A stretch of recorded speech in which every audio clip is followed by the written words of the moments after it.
인간관계는 삶의 중요한 부분입니다.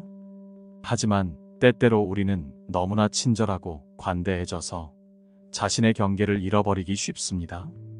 이러한 경계의 상실은 타인이 우리의 한계를 넘어서게 하고 결국 관계에 부정적인 영향을 미칠 수 있습니다. 그래서 오늘은 관계에서 경계를 설정하는 방법에 대해 이야기해 보려고 합니다.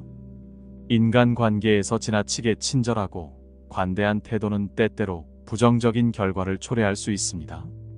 이는 우리가 타인의 필요를 자신의 필요보다 우선시하게 만들며 결과적으로 자신을 소홀히 하는 상황으로 이어질 수 있습니다. 이런 경향은 종종 타인이 우리의 경계를 넘어서는 것을 용인하게 만들고 이는 관계의 불균형을 초래합니다.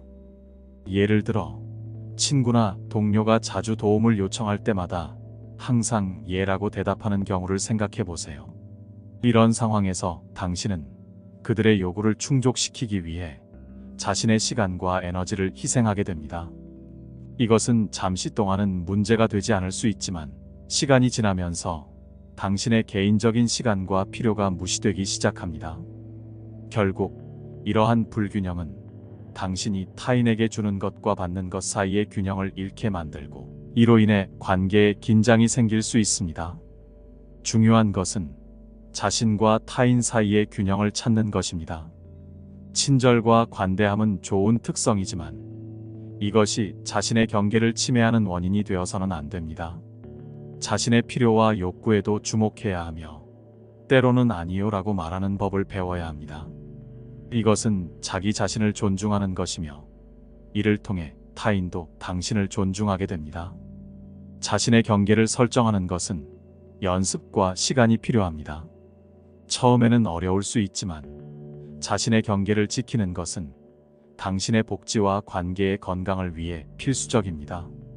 친절과 관대함을 보여주되 자신의 경계를 넘지 않는 선에서 행동하는 것이 중요합니다. 이렇게 하면 당신은 타인에게 친절을 베풀면서도 자신의 필요를 소홀히 하지 않는 균형 잡힌 방식을 유지할 수 있습니다. 이것은 건강한 관계를 유지하는 데 중요한 역할을 합니다. 자신을 존중하고 타인에게도 그 존중을 요구하는 것, 이것이 바로 지나친 친절과 관대함의 함정에서 벗어나는 길입니다. 인간관계에서 자신의 개인적인 경계를 설정하는 것은 건강하고 균형 잡힌 관계를 유지하는 데 필수적입니다. 개인적 경계는 우리의 감정, 생각, 그리고 필요를 타인으로부터 보호하는 방법입니다. 이는 우리가 자신의 복지를 지키고 자아 존중감을 유지하는 데 중요한 역할을 합니다. 경계 설정은 우리가 타인과의 관계에서 자신을 어떻게 표현하고 타인의 기대에 어떻게 대응할지를 결정하는 데 도움을 줍니다. 예를 들어 친구나 가족이 무리한 요구를 할 때 당신이 아니오라고 말할 수 있는 능력은 당신의 개인적인 경계를 지키는 것입니다. 이런 방식으로 경계를 설정하면 당신은 타인에게 당신의 필요와 감정을 존중받을 권리가 있다는 것을 분명히 할 수 있습니다. 또한 타인의 기대를 관리하는 것은 우리가 자신의 한계를 인식하고 이를 넘어서는 요구에 단호하게 대처할 수 있도록 합니다. 타인의 기대에 부응하기 위해 자신을 과도하게 희생하는 것은 결국 자신의 복지를 해칠 수 있습니다. 따라서 타인의 기대에 대해 현실적이고 건강한 태도를 갖는 것이 중요합니다. 개인적 경계를 설정하는 것은 우리가 타인과의 관계에서 자신감을 갖고 자신의 감정과 필요를 적절하게 표현할 수 있게 해줍니다. 이는 건강한 자아 존중감을 발달시키고 타인과의 관계에서 더 긍정적이고 생산적인 상호작용을 가능하게 합니다. 개인적 경계를 설정하는 것은 연습이 필요한 기술입니다.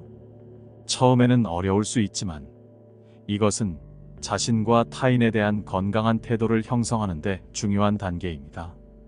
자신의 경계를 명확히 하고 이를 지키기 위해 노력함으로써 당신은 더 건강하고 만족스러운 인간관계를 경험할 수 있을 것입니다. 인간의 본성과 내면의 갈등을 이해하는 것은 우리가 삶을 살아가는 데 있어 중요한 부분입니다. 자신과 타인의 본성을 이해함으로써 우리는 더 나은 관계를 구축하고 내면의 평화를 찾는 데 도움을 받을 수 있습니다. 인간은 본능적으로 자기 이익을 추구합니다. 이는 우리의 생존과 성공의 필수적인 부분이지만 때로는 가까운 관계에서조차 배신으로 이어질 수 있습니다. 자신과 타인의 이익 추구를 이해하는 것은 인간 관계에서의 실망과 상처를 줄이는 데 도움이 됩니다. 예를 들어 가까운 친구나 가족이 자신의 이익을 위해 당신을 이용하는 경우를 생각해 보세요. 이런 상황은 우리의 신뢰를 깨뜨리고 우리 자신에 대한 인식을 바꾸게 만듭니다.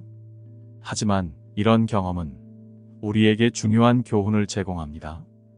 우리는 타인을 신뢰하는 방법과 우리의 기대를 관리하는 방법을 배울 수 있습니다.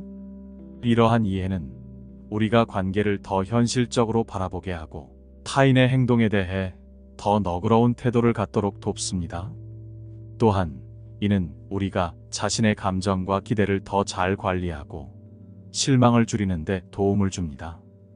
가까운 관계에서의 배신은 우리의 신뢰와 자신감에 큰 영향을 미칩니다. 이러한 경험은 우리가 타인과의 관계를 바라보는 방식을 근본적으로 바꾸게 만들 수 있습니다. 하지만 이는 또한 우리에게 자신을 보호하는 방법과 타인과의 관계를 더 건강하게 구축하는 방법을 배울 수 있는 기회를 제공합니다.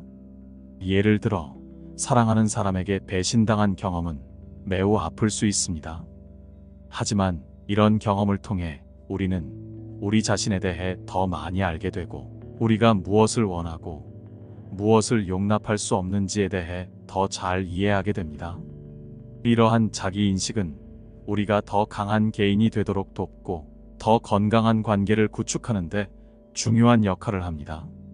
인간의 행동은 종종 자기 이익을 추구하는 본능에서 비롯됩니다. 이는 우리가 삶에서 성공을 추구하고 자신의 필요와 욕구를 충족시키려는 자연스러운 경향입니다. 하지만 이러한 경향은 때때로 관계에서의 충돌과 배신으로 이어질 수 있습니다. 이러한 현실을 이해하는 것은 우리가 인간관계를 더 현명하게 다루는 데 중요합니다. 예를 들어 직장에서 동료가 승진을 위해 당신을 이용하는 상황을 상상해 보세요. 이런 경험은 실망과 배신감을 느끼게 만들 수 있지만 이는 우리에게 중요한 교훈을 줍니다. 우리는 타인의 행동에 대한 기대를 현실적으로 설정하고 자신의 한계와 욕구를 더욱 명확히 인식하게 됩니다. 이러한 인식은 우리가 타인과의 관계를 더 깊이 이해하고 실망과 배신에 대처하는 능력을 키우는 데 도움이 됩니다. 우리는 타인의 행동이 우리의 가치와 기대에 영향을 미치지 않도록 자신을 보호하는 법을 배웁니다. 또한 이는 우리가 관계에서 더 현명한 선택을 하고 더욱 건강한 방식으로 상호작용할 수 있게 합니다. 가까운 관계에서의 배신은 우리의 마음과 인생에 깊은 영향을 미칩니다. 이러한 경험은 우리가 타인을 신뢰하고 관계를 구축하는 방식에 중대한 변화를 가져올 수 있습니다.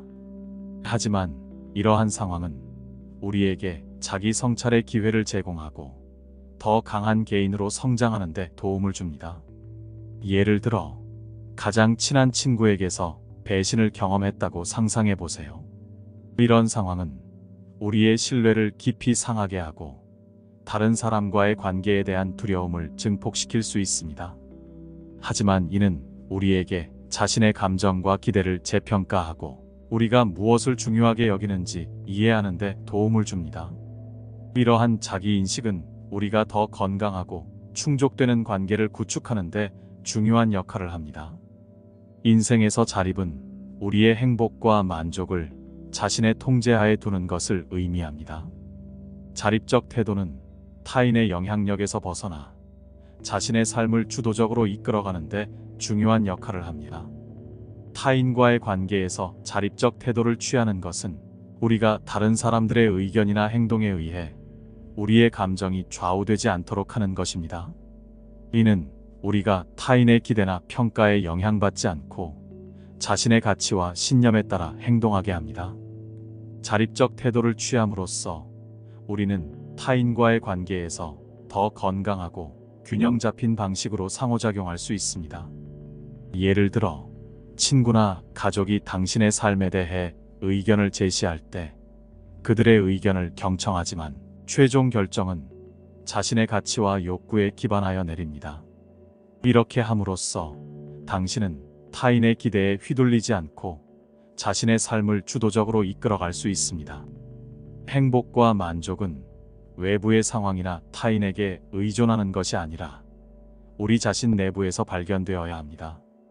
우리는 내면을 탐구하고 자신이 진정으로 원하는 것이 무엇인지를 이해함으로써 행복의 내적 원천을 찾을 수 있습니다. 이것은 우리가 더 충족되고 의미 있는 삶을 살 수 있게 하는 중요한 과정입니다. 예를 들어, 취미나 창의적 활동에 시간을 할애하는 것은 자신의 행복을 찾는 한 방법입니다. 이러한 활동은 외부 요인에 의존하지 않고 자신의 내면에서 만족과 기쁨을 찾게 해줍니다. 이는 자기 자신에게 집중하고 자신의 삶의 가치를 부여하는 중요한 방법입니다. 우리 삶에서 타인과 자신을 비교하는 것은 흔한 일이지만 이는 종종 부정적인 감정과 불행의 원인이 될 수 있습니다. 타인과의 비교는 우리의 자아 존중감을 해칠 수 있으며 우리가 가진 것에 대한 감사를 잃게 만들 수 있습니다. 타인과 자신을 비교할 때 우리는 종종 그들이 가진 것에 초점을 맞추며 자신이 가진 것을 소홀히 하게 됩니다. 이러한 비교는 질투와 불만을 일으키며 우리의 행복을 방해할 수 있습니다. 이러한 질투와 불행은 우리의 내면적 평화와 만족을 해치는 주요 원인이 될 수 있습니다. 예를 들어, 소셜 미디어에서 다른 사람들의 삶을 보며 자신을 비교하는 것은 우리의 만족도를 낮추고 자신의 삶에 대한 부정적인 감정을 증폭시킬 수 있습니다. 이는 우리의 내면적 평화를 해치고 우리 자신의 삶에 만족하지 못하게 만듭니다. 자신의 가치와 성취에 집중하는 것은 타인과의 비교에서 벗어나 자신의 삶에 긍정적인 영향을 미치는 방법입니다. 우리는 각자 독특한 경로를 걸으며 우리 자신의 성공과 성취를 정의해야 합니다. 자신의 진정한 가치를 인식하고 자신의 성취에 집중함으로써 우리는 더 만족스러운 삶을 살 수 있습니다. 예를 들어, 자신의 취미나 열정을 추구하고 이를 통해 얻은 성취감에 집중하는 것은 자신의 삶에 긍정적인 변화를 가져올 수 있습니다. 이러한 집중은 우리가 자신의 삶에 만족하고 자신만의 길을 걸어갈 수 있도록 도와줍니다. 고독은 종종 부정적으로 인식되지만 실제로는 자기 발견과 성장을 위한 중요한 시간이 될 수 있습니다. 고독을 통해 우리는 내면의 목소리에 귀 기울이고 자신의 생각과 감정을 더 깊이 이해할 수 있습니다. 고독은 자기 자신과 깊이 대화할 수 있는 기회를 제공합니다. 이 시간을 통해 우리는 자신의 강점과 약점, 꿈과 두려움을 더 잘 이해할 수 있습니다. 자기 발견의 이 과정은 우리가 자신의 삶을 더 충실히 살고 자신의 잠재력을 최대한 발휘할 수 있게 도와줍니다. 예를 들어, 혼자서 산책을 하거나 명상을 하는 시간은 우리가 자신의 내면과 교감하고 자신의 생각과 감정을 정리하는 데 도움이 됩니다. 이러한 고독의 순간들은 우리가 자신을 더 깊이 이해하고 자신의 삶에 대한 명확한 방향을 설정하는 데 중요한 역할을 합니다. 고독은 또한 내면의 평화와 행복을 추구하는 데 필수적입니다. 우리는 바쁜 일상에서 벗어나 자신만의 시간을 가짐으로써 내면의 평온을 찾고 삶의 진정한 의미를 발견할 수 있습니다. 이러한 내면의 평화는 우리가 일상의 스트레스와 도전에 더 잘 대처할 수 있게 해줍니다. 예를 들어, 조용한 환경에서 책을 읽거나 자신만의 생각에 잠기는 것은 우리의 내면에 평화를 가져다 줄 수 있습니다. 이러한 활동은 우리가 자신의 삶에 대해 더 깊이 사색하고 내면의 행복을 찾는 데 도움이 됩니다. 우리의 여정에서 인간관계, 자기 이해, 그리고 내면의 평화를 찾는 것은 중요한 과정입니다. 우리가 오늘 다룬 다양한 주제들은 삶의 균형을 찾고 자신을 더 깊이 이해하는 데 중요한 역할을 합니다. 내가 인생을 살아보니 인간관계에서 중요한 점을 5가지 요약해 보았습니다. 1. 관계에서의 경계 설정. 관계에서 경계를 설정하는 것은 우리가 타인과 건강한 상호작용을 할 수 있도록 합니다. 지나친 친절과 관대함을 조절하고 개인적 경계를 명확히 함으로써 우리는 자기 존중감을 유지하고 타인과의 관계에서 균형을 찾을 수 있습니다. 2. 인간 본성의 이해와 내면의 갈등. 인간의 본성을 이해하고 자기 이익을 추구하는 경향과 그로 인한 배신의 현실을 받아들임으로써 우리는 관계에서 실망과 상처를 극복하고 더 강한 개인으로 성장할 수 있습니다. 3. 자립과 내면의 힘. 타인과의 관계에서 자립적 태도를 취하고 행복과 만족의 내적 원천을 탐구함으로써 우리는 자신의 삶을 주도적으로 이끌고 내면의 힘을 발휘할 수 있습니다. 4. 타인과의 비교에 대한 경계. 타인과의 비교로 인한 질투와 불행을 이해하고 자신의 가치와 성취에 집중함으로써 우리는 자아 존중감을 높이고 자신의 삶에 만족할 수 있습니다. 5. 고독과 자기 성찰의 가치. 고독을 통한 자기 발견과 성장, 그리고 내면의 평화와 행복을 추구함으로써 우리는 자신의 내면과 깊이 교감하고 삶의 의미와 목적을 찾을 수 있습니다. 이 모든 것은 우리가 삶의 여정을 걸어가며 마주치는 도전과 기회를 균형 있게 대응하고 자신을 더 깊이 이해하며 궁극적으로는 더 충족되고 의미 있는 삶을 살아가는데 필수적입니다. 우리 각자는 우리 자신의 이야기를 쓰고 있으며 이 모든 경험은 우리가 누구인지, 우리가 어디로 가고자 하는지를 이해하는 데 중요한 부분입니다. 이러한 깨달음을 바탕으로 우리는 더욱 강력하고 의미 있는 삶을 구축할 수 있으며 내면의 평화와 자기 실현을 향해 한 걸음 더 나아갈 수 있습니다.